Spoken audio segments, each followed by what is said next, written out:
well, the news that came out was that for Gershon Yabusele, he's agreed to a 1-year, $2.1 million deal with the Philadelphia 76ers. And I think that's a massive move for them. I alluded to it last year. There was a certain move that was late into the offseason, right before training camp and all got going. And I was very high on it. A lot of people thought I was a little crazy for saying that. But I love the addition of Kelly Oubre. I thought that was going to be the best value contract in the NBA last season. And I stand by that. I think a lot of people would agree with me that that was a bargain deal for the Sixers. Daryl Morey has a history of doing these type of moves. And I don't want to say Yabusele is going to be the same as Kelly Oubre was, but what I do want to say is I think it can be a very big contribution to this roster and be a legitimate rotational guy for the Philadelphia 76ers this year. So he's added on to this roster, and I'm very excited about this addition because not only is it just a Yabusele addition now, but this adds on to what I see and believe to be an incredible offseason for Sixers. I've already ranked them the best offseason in the NBA this year. I think they've nailed the offseason from top to bottom. And I think that this team and what Daryl Morey has built has now positioned themselves to be in a situation where they're competing for an NBA championship this year.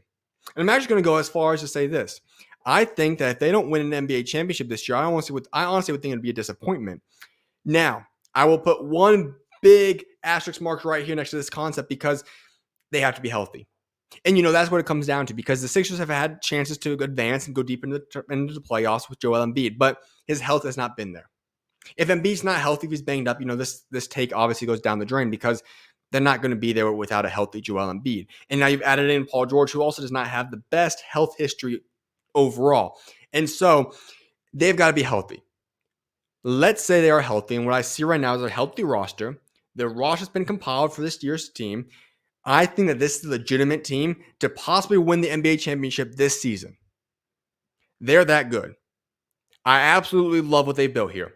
And so I want to break this roster down for you. So I'm going to kind of give you guys a little bit of a preview of this 76ers team because I am very high on this team. Like I said, I think this is a team that has a legitimate chance at winning an NBA championship this season, to the extent where I might even say that I think it would be a disappointment if they don't win the NBA championship.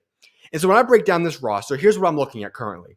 I'm looking at the starting point guard for this roster being a guy who had a breakout season last year, is a legitimate all-star, and I think even has been a little bit underrated now to a certain extent.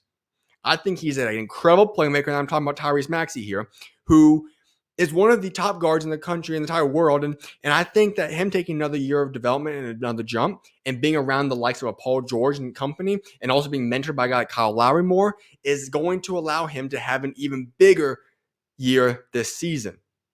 You then have a guy, and this is a projected starting five, but I'm assuming Oubre will be starting this year. However, there's certainly guys on the bench you could flip-flop him with. You get a guy who is what we saw last year, can fit into any rotation, will take on whatever role you want to give him, can score, is a good player, works hard on defense. He's a good player. And then you have at small forward, the premier 3-and-D player in the NBA today, and that is Paul George. You have a legitimate all-star. And essentially, as I said, what this team has done has pretty much taken last year's roster and flip-flopped Tobias Harris with Paul George. That difference right there is huge.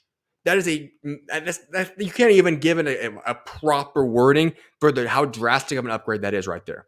Tobias Harris, not trying to diss him or anything right now. He's a good player. Obviously has a good career, but we're talking about a guy that when he's playing is a premier guy in the NBA. That's Paul George for you. And so you're adding him into this roster, a massive upgrade, a guy that plays elite defense, is a 3-and-D player, can go create on his own, get buckets, take a lot of pressure off of both Maxey and Joel Embiid while playing at high-level defense. So I've loved Paul George's addition since the day they got the deal done. Then you add in Caleb Martin, underrated pickup there. A lot of people forget about him. I absolutely love what Caleb Martin brings to the team. I think he's undervalued. I think a lot of people forget how good he was for Miami a couple years ago. And I think him bringing himself into this team where he's likely going to be a starting power forward, in my opinion from right now, is that he's a guy that leaves it all out there, hustles on defense, is a great guy that just fills a roster, right? You don't need all guys that's going to go create shots and get buckets and be superstars. You need guys to play roles, and they got one in Caleb Martin. Then you have Joel Embiid, a guy that is one of the premier guys in the NBA, a legitimate MVP candidate. We know who he is. We know that when healthy, the 76ers can have with surging confidence that they have the best player in the NBA. Now, obviously, others will debate that, and if he's 1, 2, 3, whatever the case may be. But what I'm saying is that if you're the 76ers, there's no reason you don't walk out as a team believing you have the best player. We know how good Joel Embiid is, and whether you want to rank him 1 or you want to rank him 4 or 5, whatever the case may be, we know that Joel Embiid is a legitimate superstar that you can build around when healthy. Obviously, when healthy once again. And so that's a starting five that I'm very high on. Like I said, you could flip-flop a couple of these guys, but now you look at this bench and you get a bench that we're starting off this time around looking at the big men. Will you swing it over to Andre Drummond and Adembona, who obviously is a rookie that I think could be a guy that will play a lot of time and a lot of minutes in the G League. But I think that when you get him an opportunity later in the season, he hustles, he plays great defense. You can get him a few minutes, especially if you need to shut down Embiid for a little bit of time. But the main backup there is Andre Drummond. You get him back in Philadelphia. I like that. He's a guy that can rebound. He plays hard. We know he can fill the stat sheets when he's playing a lot. And, obviously you don't want him being your starting center throughout the entire season. But what you're comfortable with is letting him go spill some minutes for Joel Embiid. If Embiid needs to hit a game or two, go let him start the game. I don't think you have any issues with that, especially when you have guys like Paul George and Tyrese Maxey and other guys like Kelly Oubre that can score at will. So I think hitting him back to Philadelphia was huge. And just talking about Yabusele, I think at the bare minimum, you're talking about a guy that already was a rotational guy to a certain extent with the Celtics just a couple years ago. And now he's obviously a much better player. He looks a lot better. He's playing a lot more confident, and he's much more mature as a player. Am I expecting him to go out there and dominate? No. But can he be a guy in this playoff rotation possibly? Absolutely. I like what he brings to the team. We just saw what he did in Paris. He obviously can play with the best of the best. Throwing him in there to possibly maybe even be the starting power forward. I don't know. I have Caleb Martin at this point in time, but both those guys could be interchangeable. I love what Yabusele brings to this team. You then look at the forwards and wing guys. You have KJ Martin, who we didn't see a lot of last year. This could be the one spot I'd say you could see an upgrade at. However, personally, they do have a guy that I think if you bring him and let him run small forward more so and kind of get him adjust to that role is Ricky Council. I think he's a guy that we saw last year. I was shocked just to begin with. Let me just say this. I was shocked when he went undrafted. And anybody can go see the comments I've left and statements I made about that. Shocked that he went undrafted last year. No reason that he went undrafted. However, the story of the NBA and life goes, you got to go and find the best opportunity. I think he found just that because he's thriving now. He's on a standard contract. Good guy. And I think that he's going to be the guy that emerges as a legitimate rotational guy for this team now. He's the guy that has explosiveness, has energy, a high character guy, plays his role, can play defense at a high level. He's young. He's athletic as all get out. And so I think you add him into this roster, he's going to be a guy that will be in the rotation this year. He's going to have a great season, and he's going to be a critical component to the 76ers roster. You also have KJ Martin. Like I said, didn't play a lot, but I do think Ricky Council will be that guy that officials in that rotation.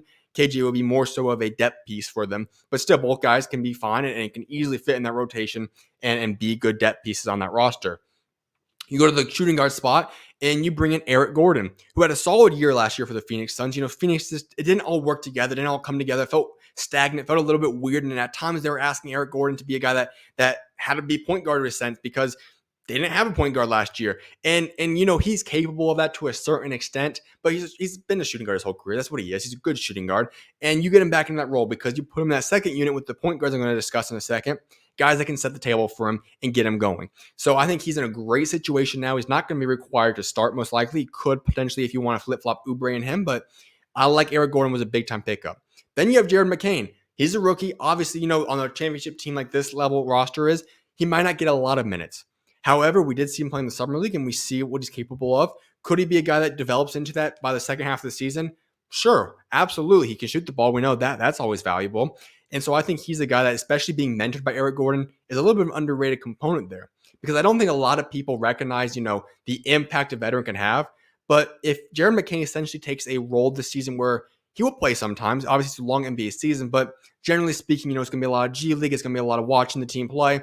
But you get to spend the whole year being around a lot of these guys, but specifically Eric Gordon, I think that's going to be huge for him because he's going to learn from a true pro, a great veteran, and then be able to take over that role in his sophomore season in the NBA. But still, both guys, I like that. And then you have the point guard depth that I absolutely love. Kyle Lowry returns. He's staying home. You don't get a much better veteran than that. You're talking about a guy that has won a championship. You're talking about a guy that's had so many playoff experiences and games. He's been a veteran, been in the league for a long time. He's a guy that's still willing to sacrifice his body for charges. He's a guy that's one of the all-time great charge takers in NBA history. He is a true leader, a true pro. When things get a little shaky in the locker room, he's a guy you can call on. He's going to help sort things out. He's just a good guy to have on that roster. He's still a very valuable player as well. And you get him off your bench, love it. And then you even add the cherry on top here, and you add Reggie Jackson into the mix, who was a guy that had just average double-digit points in Denver last season, who stepped up when he needed to step up. And you're saying Reggie Jackson might not even be a guy that's going to be in the rotation always. I have Maxey and then Lowry at 1-2, there might be games where he doesn't play. But that's how deep of a roster this is. Like, this was a masterclass offseason for Daryl Morey. And as I said, this take could come back and people say, oh, look, the 76ers didn't even do anything in the postseason again. Well, I don't believe that's going to be the case if they're healthy. And I understand it's a massive if. We have not seen Embiid healthy yet. But this is the best 76ers team that's been built around Joel Embiid to this point. They have depth, they have young guys, they have veterans, they have experience, they have talent, and this legitimately is a team that, if healthy, can win the NBA championship this year, and I quite frankly think that's a very high likely chance that occurs. This is a roster that I'm extremely high on. They have depth, and also you have to talk about coaching. Nick Nurse, one heck of a coach, one of the top coaches in the NBA, extremely underrated, and he's going to be running the show here. So I do have very high expectations and high hopes for what this Philadelphia 76ers team will be capable of accomplishing this year.